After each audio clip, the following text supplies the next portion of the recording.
नमस्कार, आप देख रहे हैं EMS टीवी न्यूज। मैं हूं आपके साथ नेहा। नजर डालते हैं जबलपुर की कुछ बड़ी खबरों पर। जबलपुर में भ्रष्टाचार के मामले में सिविल लाइन थाना के SI विनोद दुबे लोकायुक्त पुलिस के हत्थे चढ़ गए।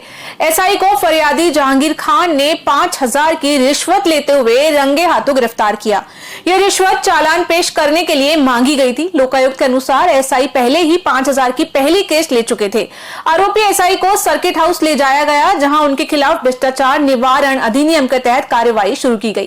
प्रार्थी जहांगीर खान के द्वारा पुलिस अधीक्षक लोकायुक्त जबलपुर को एक शिकायत पत्र दिया गया था। शिकायत में ये की गई थी कि उसके खिलाफ थाना सिविल लाइन में अमानत में खयानत का एक मामला कायम है, जिसमें से उसका नाम हटाने के लिए, उसको चालान जल्दी पेश करने के लिए 10,000 रुपए की मांग आरोपी विनोद दुबे सब इंस्पेक्टर के द्वारा मांगी गई थी। उनकी पदस्थापना सिविल लाइन में ही है। तो और नहीं देने पर धारा 420 की कार्यवाही करने की धमकी भी दी थी। तो इस शिकायत का सत्यापन कराया गया। पुलिस अधीक्षक महोदय के निर्देश में वो सही पाई गई शिकायत। तो आज उस 10,000 की राशि में से प्रथम किस्त के रूप में 5,000 रुपए लेते हुए आरोपी विनोद दुबे को सब इंस्पेक्टर है जो उनको रंगे हाथों पकड़ा। एक मामला मेरे ऊपर कायम है 316 का, अमानत पे खयानत का। तो उसी मामले में 420 की धारा ना बढ़ाने के लिए इन्होंने 10,000 की मांग की थी, और इससे पहले इन्होंने 50,000 रुपये मुझे ले लिया था जमानत से छोड़ने के लिए। ले चुके हैं ये 50,000, और एक 12,000 रुपये मेरे दोस्त से भी लिया गया है। तो अभी 10,000 की और मांग हो रही थी, इसलिए मैंने फैसला किया कि अब मैं 10,000 रुपये नहीं दूंगा, इनको पकड़वाऊंगा अपने लगे हाथ इस पद में।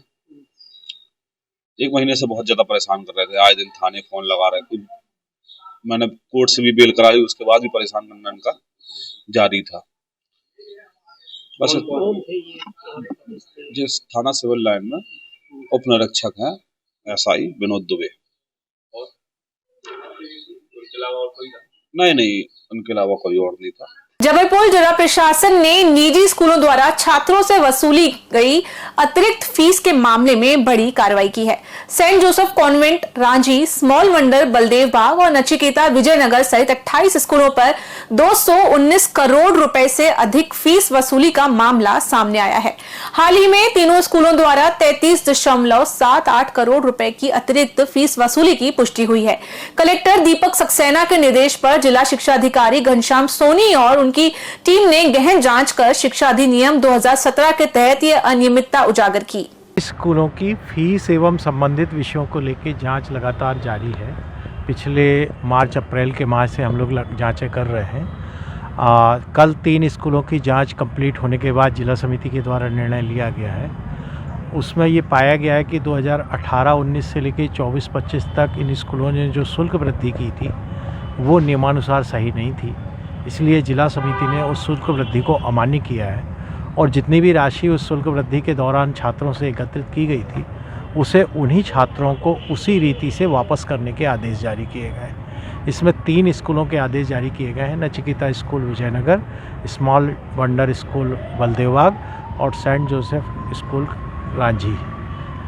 इन तीनों स्कूलों के लगभग 33.78 करोड़ रुपए जो फीस संकलित की गई थी स्कूलों के द्वारा, उन्हें उन्हीं छात्रों को वापस करने के आदेश हुए हैं। साथ में प्रत्येक विद्यालय को 2 लाख रुपए की शास्ति लगाई गई है। वो 2 लाख रुपए पेनल्टी के रूप में विभाग के एक अकाउंट नंबर में जमा करनी है 30 दिन के अंदर। जबलपुर की इशिता भार्गव ने महाकौशल क्षेत्र की पहली महिला पायलट बनकर शहर और क्षेत्र का नाम रोशन किया। इशिता छत्तीसगढ़ के खैरागढ़ के राजघराने से ताल्लुक रखती है और राजकुमारी स्मृति देवी की पुत्री है। उन्होंने इंदिरा गांधी राष्ट्रीय उड़ान अकादमी अमेठी से 200 घंटे का एयरक्राफ्ट उड़ाने का प्रशिक्षण पूरा कर अपने पायलट बनने का सपना साकार किया। इशिता का 2021 में चयन हुआ था और 3 साल की ट्रेनिंग के बाद उन्होंने 1 जनवरी को अपने जन्मदिन पर यह उपलब्धि हासिल की। परिवार ने उनके सपने को प्रोत्साहित करते हुए जन्मदिन को खास बनाने के लिए उन्हें पायलट ट्रेनिंग में प्रवेश दिलाया। मुझे बचपन से ऐसा कुछ करना था जिसमें मुझे घूमने का मौका मिले। तो फिर और लोगों से, पायलट लोगों से मुलाकात हुई। तो फिर उनसे पूछा कि कैसा है, कैसे करते हैं। बातें करी पापा और मैंने उनसे बात करी। पापा ने बोला एक ये बहुत अच्छा ऑप्शन है, नया ऑप्शन है, बहुत कम लोग चूज़ करते हैं, तो अगर मन है तो करके देखते हैं। फिर उनने बोला कि पता करो कैसे करना है, क्या रिक्वायरमेंट्स है पढ़ाई की, क्वालिफ़िकेशन। फिर और तो 10+2 में 12th में फ़िज़िक्स, मैथ्स और इंग्लिश इम्पॉर्टेंट है। उसके बाद हम पायलट बन सकते हैं और age requirement 16 years of age है स्टूडेंट पायलट लाइसेंस के लिए, जो हमें ट्रेनिंग के लिए चाहिए होता है फ्लाइंग करने से पहले। फिर उसके एग्ज़ाम्स होते हैं। फिर इंदिरा गांधी राष्ट्रीय उड़ान अकेडमी भारत में सबसे अच्छा माना जाता है और मिनिस्ट्री ऑफ सिविल एविएशन के अंडर आता है, तो गवर्नमेंट के अंडर आता है। तो फिर उसके एंट्रेंस एग्ज़ाम की तैयारी करी 12th के बाद। फिर वो क्लियर हुआ, फिर शॉर्टलिस्ट हुआ नाम। उसके बाद इंटरव्यू के लिए बुलाया गया। फिर वहाँ पे हमारे स्किल्स भी टेस्ट होते हैं कि हैंड आई कोऑर्डिनेशन कैसा है, उस पे नंबर मिलते हैं। फिर हमें बुलाया गया जॉइनिंग के लिए। तो 120 लोगों को 4 बैचेस में डिवाइड किया जाता है। तो हम तीनों पहले बैच में सिलेक्ट हो गए थे 2021 में। तो वहाँ से ये जर्नी स्टार्ट हुई। डर से ज़्यादा एक्साइटमेंट था कि कैसा होगा, क्या होगा, जहाज़ उड़ाने मिलेगा। अभी तक तो पीछे बैठ के ही देखा था, तो डर भी था, लेकिन उसका रेशियो कम था एक्साइटमेंट के कंपैरिजन में। ये हमें ये विंग्स मिलते हैं जब हम सोलो फ्लाई करना स्टार्ट करते हैं। तो मेरा ये कहना है कि मुझे मेरे विंग्स मेरे पेरेंट्स ने दिए हैं। हमें एक्चुअली ऑन ग्राउंड बहुत ज़्यादा प्रिपेयर कर देते हैं मेंटली कि कभी भी कुछ भी हो सकता है। हवा में तो कुछ नहीं कर सकते, तो मेंटली प्रिपेयर्ड थे। तो डर था, लेकिन ये भी पता था कि कुछ होगा तो संभाल लेंगे। निश्चित तौर पर बहुत ही गौरव का पल है और बहुत गर्व की बात है कि हमारे घर से हमारी बेटी पायलट के रूप में क्वालिफाई हुई है और उसको कमर्शियल पायलट हो गई है। और वैसे भी देखा जाए तो एक ये जो एविएशन की इंडस्ट्री में जो पायलट्स होते हैं, आप कभी भी एयरपोर्ट में जाएंगे तो उनकी तरफ एक बड़े इज्जत की नज़र से देखा जाता है। अरे वाह, एक ही जहाज़ उड़ाते हैं। आज इनके हाथ में आज 150-200 लोग जो बैठे होते हैं हवाई जहाज़ में, उनका एक तरह से पूरा उनको ले जाने की जवाबदारी पायलट की ही होती है। और फिर जब वो एक महिला के रूप में आप देखते हैं उसको एयरपोर्ट में, तो और गर्व महसूस होता है। और यहाँ तो अब आपकी अपनी बेटी, हमारे संस्कारधानी की बिटिया जो यहीं पैदा हुई है, वो आज एक पायलट के रूप में जबलपुर आई है। तो उसमें इतना गर्व महसूस हो रहा है कि हम अपने शब्दों से बयान नहीं कर सकते। और अब जल्दी उम्मीद करते हैं कि हमारे संस्कारधानी के लोगों की जो फ़्लाइट्स हैं जबलपुर, बॉम्बे, जबलपुर, दिल्ली, तो कभी ना कभी इन लोगों को अब ये आवाज़ सुनाई देगी, this is captain Ishita Bhargav. तो इसमें और गर्व महसूस होगा। बहुत ही अच्छा और चैलेंजिंग करियर हो सकता है। इसके बारे में थोड़ा सा अवेयरनेस लाने की आवश्यकता है। 12th के बाद जो बच्चा फ़िज़िक्स, केमिस्ट्री और मैथ्स और इंग्लिश में जिसकी पढ़ाई अच्छी है, जो 70% के आसपास मार्क्स लेके आता है, वो एयरलाइंस को, एविएशन को अपना करियर बना सकता है। और ये भविष्य में एक बहुत ही सुनहरा करियर होने वाला है, क्योंकि हिंदुस्तान में भी इतनी जो एयरलाइंस हैं, आप भविष्य में देखिए बहुत बड़े बड़े एयरक्राफ्ट्स के ऑर्डर्स उन्होंने दिए हुए हैं। अब टाटा जैसी कंपनी जिसने एयर इंडिया को ख़रीद लिया है, आज उन्होंने ही लगभग 500 बोइंग के ऑर्डर दिए हुए हैं। तो कहीं ना कहीं आप देखिए आज हमारे मध्य प्रदेश में भी छोटे छोटे एयरपोर्ट्स डेवलप हो रहे हैं। आज रीवा का एयरपोर्ट डेवलप हो गया, आज हमारे जबलपुर और उज्जैन, ग्वालियर, इंदौर, ये तो हैं ही। तो कहीं ना कहीं 5-10 सालों में आपको लगेगा कि हर ज़िले में एक एयरपोर्ट होगा।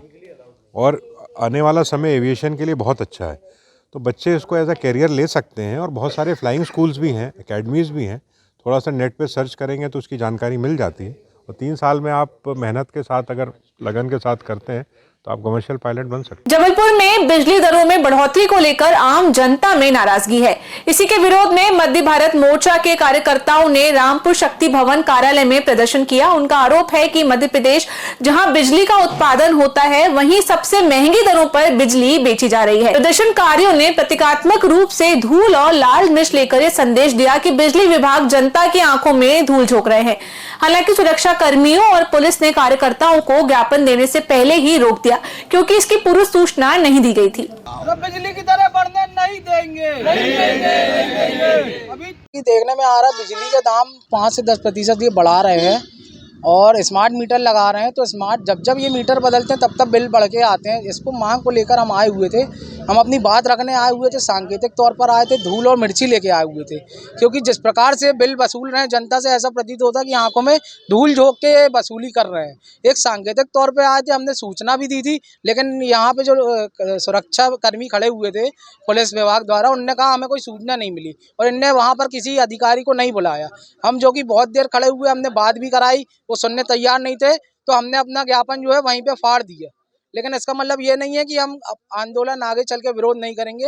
हम अपना विरोध निरंतर करेंगे जब तक बिजली के दाम कम नहीं हो जाए। बिजली के दाम बढ़ने, इस तरह का व्यवहार यही दर्शाता है भाई शासन और प्रशासन जो है कहीं ना कहीं भयभीत है, क्योंकि उनको बिजली के दाम बढ़ाने हैं और हम लोग इसका विरोध कर रहे हैं, क्योंकि आम जनता के जेबों में ये बोझ बढ़ रहा है और हमें ये लगता है कि कहीं ना कहीं से इनको दबाव है, इसीलिए इन्होंने आज हमारा ज्ञापन स्वीकार नहीं किया। जी बिल्कुल, उनकी कोई नहीं सुनता, वो किससे अपना दर्द कहेंगे। और हम लोग यहाँ पर आते हैं, आवाज़ उठाते हैं, तो हम लोग के साथ ये ऐसा व्यवहार कर रहे हैं जिस प्रकार से आपने देखा, तो ये कहीं ना कहीं न्याय संगत नहीं है और हम इसका विरोध करते हैं। ये लड़ाई बिल्कुल जारी रहेगी और मैं ये कहना चाहता हूँ कि मध्य प्रदेश में ही बिजली का निर्माण हो रहा है और यहाँ से दिल्ली जैसे सेक्टरों में बिजली दे रहे हैं, वहाँ पर बिजली के दाम कम है, लेकिन हमारे मध्य प्रदेश में बिजली के दाम जो है आसमान छू। जबलपुर के रानी दुर्गावती विश्वविद्यालय में राष्ट्रीय छात्र संघ ने छात्रों के हित में विरोध प्रदर्शन किया।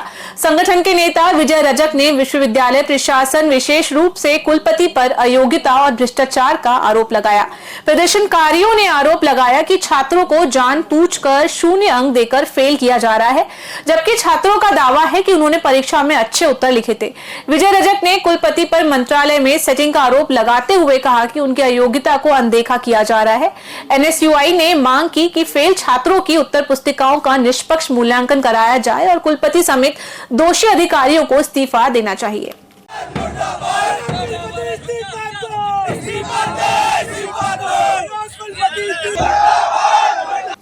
खबरों में फिलहाल इतना ही। बाकी की खबरों के लिए देखते रहिए EMS न्यूज।